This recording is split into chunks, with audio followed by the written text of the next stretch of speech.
Hello friends, welcome to my channel green house. और आज का हमारा पौधा है एलोवेरा का पौधा। फ्रेंड्स, एलोवेरा का पौधा एक ऐसा पौधा है जिसको कि हर कोई अपने घर के अंदर लगाता है क्योंकि इसके बहुत सारे फायदे हैं। लेकिन अगर आप एलोवेरा की जो केयर है, इसकी देखभाल सही से नहीं करेंगे तो एलोवेरा का पौधा खराब हो जाता है। कुछ लोग लगाते तो हैं लेकिन पौधा पूरा का पूरा खराब हो जाता है। तो फ्रेंड्स, नवंबर का महीना शुरू हो चुका है और सर्दियों में एलोवेरा के पौधे का आपको खास ख्याल रखना पड़ेगा क्योंकि सर्दियों में एलोवेरा की ग्रोथ कम हो जाती है, ये डोरमेंसी में जाने लग जाता है। और जब बहुत ज़्यादा सर्दियां पड़नी शुरू होती है जैसे कि दिसंबर और जनवरी का महीना, तब इसकी ग्रोथ एकदम से रुक जाती है, ये बिल्कुल डोरमेंट स्टेज में चला जाता है। लेकिन आज की इस वीडियो में मैं आपको बताने वाली हूँ एलोवेरा की देखभाल का सही तरीका। सर्दियों में आपको एलोवेरा के पौधे की देखभाल कैसे करनी है। अगर सर्दियों में आप अपने एलोवेरा के पौधे की देखभाल सही तरीके से करेंगे, जो चीज़ें मैं आपको इस वीडियो में बता रही हूँ, इन चीज़ों का आप ध्यान रखेंगे तो सर्दियों में भी आपका एलोवेरा का पौधा हरा भरा बना रहेगा। इसका पत्ता शीशे की तरह चमकता रहेगा और एक भी पत्ता ना तो पीला पड़ेगा, ना सूखेगा और ना ही खराब होगा। इसके साथ ही आज की इस वीडियो में मैं आपको बताऊंगी कि वो कौन सा फर्टिलाइजर है सबसे बढ़िया होममेड फर्टिलाइजर, जो कि सर्दियों में आप एलोवेरा के पौधे को देकर इसकी ग्रोथ भी ले सकते हैं और पत्तों को हरा भरा बनाकर रख सकते हैं। तो फ्रेंड्स, सबसे पहला पॉइंट, अगर आप एलोवेरा का नया पौधा खरीदना चाहते हैं तो ये समय बिल्कुल भी सही नहीं है एलोवेरा का नया पौधा खरीदने का, क्योंकि ये जो टाइम है वो एलोवेरा का ग्रोइंग टाइम नहीं है। अगर आप खरीदेंगे भी तो जिस स्थिति में आप एलोवेरा का पौधा लेंगे उसी स्थिति में वो पड़ा रहेगा, और अगर आपने उसको सही तरीके से नहीं लगाया, सही मिट्टी में नहीं लगाया, तो एलोवेरा आपका जो आप खरीद कर लाए हैं वो खराब भी हो सकता है। दूसरा पॉइंट, एलोवेरा की जगह आपको कहाँ रखनी है, यानी एलोवेरा के पौधे को आपको रखना कहाँ है, ये बहुत इंपॉर्टेंट है। इस समय आपने अपने एलोवेरा के पौधे को जहाँ पर रखा हुआ है, अगर आपने एलोवेरा के पौधे को तेज़ धूप में रखा हुआ है तो आप उसको वहीं पर रहने दीजिए, या फिर आपने एलोवेरा के पौधे को सेमी शेड में रखा हुआ है, ऐसी जगह पर जहाँ पर सीधी धूप इसके ऊपर नहीं पड़ रही है, तो आप एलोवेरा को वहीं पर रहने दीजिए। यानी सर्दियों में एलोवेरा की जगह को आप बार बार ना बदलें। ऐसा करने से एलोवेरा की पत्तियों के ऊपर सीधा सीधा प्रभाव पड़ता है और इसके पत्ते अपना कलर बदल लेते हैं। तो इसीलिए अभी आपने अपने एलोवेरा के पौधे को जहाँ पर रखा है, जहाँ पर उसकी ग्रोथ अच्छी हो रही है, वहीं पर आप रहने दीजिए। तीसरा पॉइंट, सर्दियों में एलोवेरा के पौधे को आपको धूप कितनी देनी है। तो एलोवेरा के पौधे को आप घर के अंदर सर्दियों में बिल्कुल भी ना रखें, ऐसी जगह पे रखें जहां पर इसको अच्छी रोशनी मिलती हो दिन की। कभी भी एलोवेरा को ऐसी जगह पर आप बिल्कुल भी ना रखें जहां पर इसको रोशनी ना मिलती हो। अगर आप ऐसी जगह पे रखेंगे तो एलोवेरा ग्रोथ कम करता है। इसमें जो नए पप्स हैं, यानी कि जो नए पौधे इसमें निकल करके आते हैं नीचे बेस से, वो आपको बहुत कम मिलेंगे। इसके साथ ही अच्छी रोशनी में मिलने से जो इसकी मिट्टी है वो सूख जाती है, क्योंकि एलोवेरा का पौधा एक ऐसा पौधा है कि जिस भी पॉट में हम इसको लगाते हैं वो पूरी तरीके से उस पॉट को भर लेता है। और अगर आप इसको किसी अंधेरी जगह पे रख दोगे, ऐसी जगह पर जहाँ पे बिल्कुल रोशनी नहीं है, तो मिट्टी सूखती नहीं है, और मिट्टी सूखेगी नहीं तो इसकी जड़ों में कीड़े और फंगस बन जाते हैं जो कि पौधे को खराब कर देते हैं। तो इसलिए सीजन कोई भी हो, एलोवेरा को हमेशा आपको अच्छी रोशनी वाली जगह पर ही रखना है। इसके बाद चौथा पॉइंट, अगर आपको अपने एलोवेरा के पौधे को सर्दियों में स्वस्थ बना करके रखना है तो हमेशा जो इसकी पुरानी पत्तियां हैं इनको आप लगातार हटाते रहें। चाहे कोई भी मौसम हो, हमेशा इसकी पुरानी पत्तियों को हटाते रहना चाहिए। इससे क्या होता है कि एलोवेरा को जगह मिलती है नए पप्स को निकालने का। इसका एक और फायदा मिलता है कि जो पत्तियां निकल करके आती हैं उनको जगह मिलती है फैलने के लिए, और पत्तियां ज़्यादा मोटी होती हैं, उनके अंदर ज़्यादा जेल आपको मिलेगा। अगर इसके अंदर बहुत सारी पत्तियां भरी रहेंगी पतली पतली, तो जो पत्तियां निकल करके आएंगी वो भी पतली होंगी और उनमें आपको जेल काफ़ी कम मिलेगा। पुराने पत्तों को हटाने से पौधा आपका स्वस्थ तो रहेगा ही, साथ में जो मिट्टी है उसमें भी जगह रहेगी, जिससे कि पौधे की मिट्टी सूखेगी तो पौधे के अंदर कोई भी बीमारी नहीं लगेगी। खास तौर पे सर्दियों में आपको इस चीज़ का ध्यान रखना है। इसके बाद पांचवा पॉइंट, अगर आप एलोवेरा के पौधे की रिपोर्टिंग करना चाहते हैं तो ये बिल्कुल सही टाइम नहीं है इसकी रिपोर्टिंग करने का।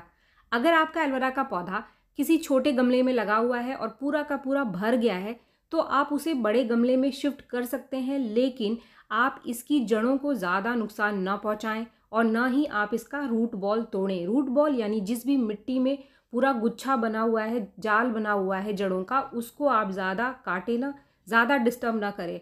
ऐसा करने से इस सीज़न में अगर आप रिपोर्टिंग करेंगे तो कभी कभी पौधा शॉक में चला जाता है, क्योंकि सर्दियों में तेज़ी से ग्रोथ नहीं ले पाती हैं और ये कंडीशन आपके पौधे में बन सकती है। तो इसीलिए अगर आपको रिपोर्टिंग करना है तो बहुत ज़्यादा इमरजेंसी कंडीशन में ही करें, अगर पौधे की ड्रेनेज ठीक नहीं है, यानी जो पानी आप डाल रहे हो वो पानी प्रॉपर तरीके से छेद से बाहर नहीं आ रहा है, तो ऐसे कंडीशन में मैं आपको बोलूँगी कि इसकी ड्रेनेज को ठीक करने के लिए आप इसकी रिपोर्टिंग कर सकते हैं, गमला आप बदल सकते हैं।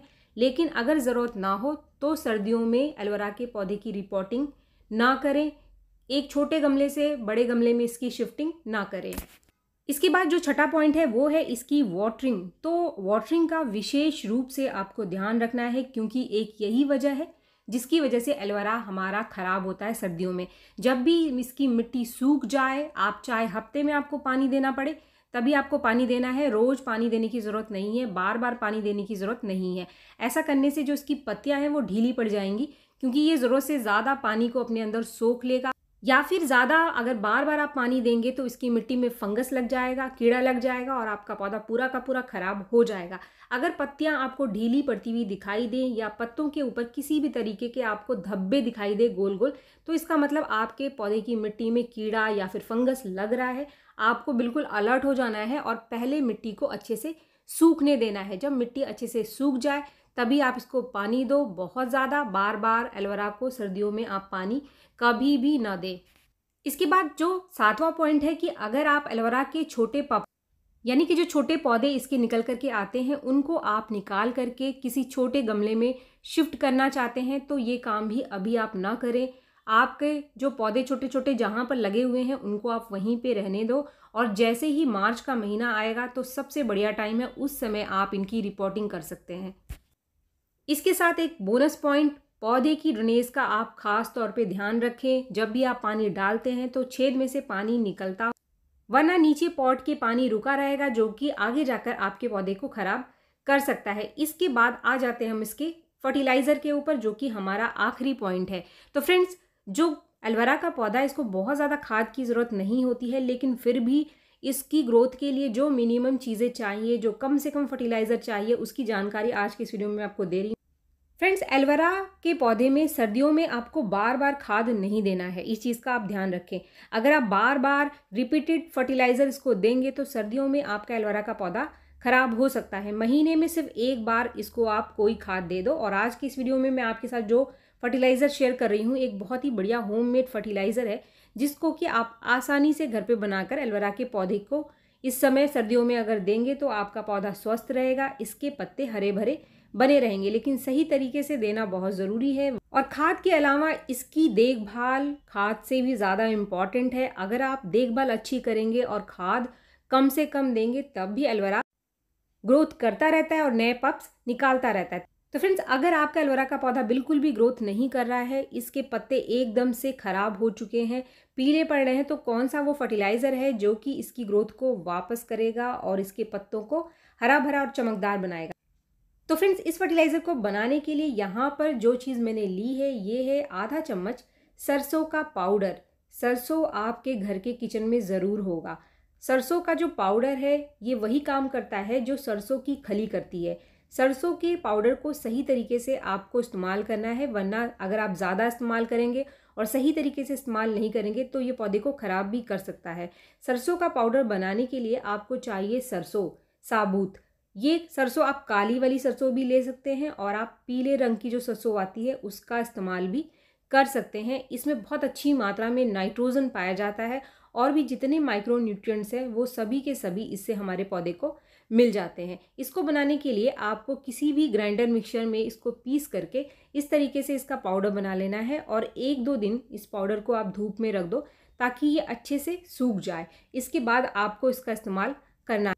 तो फ्रेंड्स, अब ये फर्टिलाइज़र हमको बनाना कैसे है? इस फर्टिलाइज़र को बनाने के लिए मैं 2 चीज़ों का इस्तेमाल यहाँ पे कर रही हूँ। पहला तो है ये सरसों का पाउडर, जो कि मैं आधा चम्मच ले रही हूँ, और ये फर्टिलाइज़र बनने के बाद लगभग 2 पौधों में आप इसका इस्तेमाल कर सकते हैं। आपको सिर्फ आधा चम्मच सरसों का पाउडर लेना है, इससे ज़्यादा आपको नहीं लेना है। आधा चम्मच सरसों के पाउडर के अलावा एक और चीज़ मैं यहाँ पे ऐड कर रही हूँ, जिससे कि पौधे के अंदर नाइट्रोजन की मात्रा बढ़ जाएगी। एलोवेरा का जो पौधा है एक लीफी प्लांट है, यानी पत्तेदार पौधा, तो जितनी अच्छी नाइट्रोजन की मात्रा उसके अंदर रहती है आपका पौधा उतना ही बढ़िया ग्रोथ करता है। ये जो चीज़ मैंने डाली है ये है आधा चम्मच कॉफ़ी पाउडर। अब इन दोनों चीज़ों को आपको लगभग 1 लीटर पानी में भिगो करके 1 दिन के लिए ऐसे ही रख देना है। फ्रेंड्स, इस लिक्विड को आप अच्छे से चम्मच से हिला लो ताकि ये जो चीज़ें हैं दोनों एक दूसरे के साथ अच्छे से मिल जाएं। फ्रेंड्स, अब 1 दिन बाद आपको कुछ इस तरीके का रिजल्ट मिलेगा। जो हमने लिक्विड भिगोया था उसका कलर बिल्कुल ही बदल गया। देख सकते हैं ये जो पानी है एक काले रंग का पानी दिखाई दे रहा है, लेकिन ये वही चीज़ें मैंने मिलाई थी। ये वही लिक्विड फर्टिलाइज़र है जिसको मैंने 1 दिन पहले मिला करके रखा हुआ था। अब आपको करना क्या है कि जितना ये फर्टिलाइज़र हमारे पास है उतना ही और पानी इसके अंदर हमको मिला करके इसको डाइल्यूट कर लेना है। इसके बाद ही इस लिक्विड फर्टिलाइज़र का इस्तेमाल हमको हमारे पौधे के लिए करना है। फ्रेंड्स, अब यहाँ पर फर्टिलाइज़र को इस्तेमाल करने के लिए कुछ सावधानी बरतनी बहुत ज़रूरी है। सबसे पहले तो ये जो लिक्विड फर्टिलाइज़र मैं आपको बता रही हूँ इसको आपको सिर्फ महीने में 1 बार ही अपने एलोवेरा के पौधे को देना है। इसके साथ ही जब भी आप फर्टिलाइज़र दोगे तो मिट्टी सूखी होनी चाहिए। कभी भी आपको गीली मिट्टी में इस लिक्विड फर्टिलाइज़र का इस्तेमाल नहीं करना है। तीसरा पॉइंट, जब इस खाद को देने के बाद आपके पौधे का पानी अच्छे से सूख जाए, मिट्टी अच्छे से सूख जाए, तभी आप कोई और फर्टिलाइज़र देंगे। इसके लिए चाहे 4-5 दिन लगे आपको, चाहे हफ्ता लगे, ये डिपेंड करता है कि आपके एरिया में कितनी अच्छी रोशनी है और टेम्परेचर कितना है। चौथा पॉइंट, आपको खाद देना कितना है। तो खाद आपको उतना देना है जिससे कि नीचे तक जड़ों को ये खाद अच्छे से मिल जाए। देखिए, अब मैंने डाला और खाद एकदम से नीचे चला गया क्योंकि मेरे पौधे की मिट्टी की जो ड्रेनेज है वो अच्छी है। अगर लगता है कि नीचे से पानी निकल करके आना शुरू नहीं हुआ है तो थोड़ा सा और मैं इसके अंदर डाल देती हूँ। तो फ्रेंड, जैसे ही मैंने और लिक्विड डाला तो छेद से नीचे से पानी निकल करके आना अभी शुरू हो चुका है। तो यानी मेरे पौधे में नीचे तक ये खाद पौधे को मिल गया है। तो आपको भी कुछ इसी तरीके से चेक करके अपने पौधे को देना है। इससे आपके पौधे की जो ड्रेनेज है वो भी आप चेक कर सकते हैं कि छेद ठीक है या नहीं है। जब भी आप पानी दे रहे हो तो पानी बाहर निकलता है या नहीं निकलता है।